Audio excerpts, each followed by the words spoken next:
Hey there, we are simplifying. So, before we get to these two problems, let me sidetrack you because these look quite interesting. I want to ask you first if you remember how to do this problem. Oh, I'm hearing two different answers again. Okay, hold on. Remember the power outside the parentheses tells me how many parentheses I have. So in this particular case, I would have 3 parentheses, and inside each parenthesis is x to the power of 2. And when you multiply, you add, right? So you would basically add these all up. So this would be x to the power of 6, wouldn't it? Good. So here's my question. How could I have gotten from the original problem to this answer of x to the power of 6? So you could have simply done the base of x and then do 2 times 3, which would have given you x to the power of 6, correct?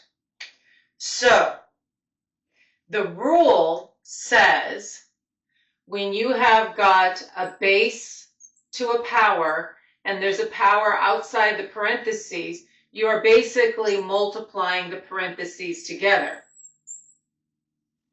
With me? Okay, so now that we understand that, let's look at these two problems. So let's look at number 1. Number 1, I have a set of parentheses.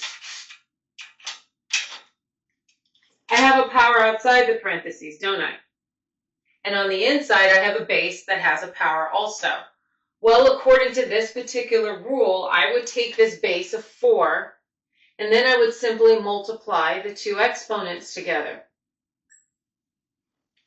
So yes, you could cancel, or you could multiply straight across, whichever is better for you. You would get 12 over 24, which means you'd get 1/2, wouldn't you? You got to remember that power of 1/2 basically is asking you to take the square root of 4, which is simply a 2. Good?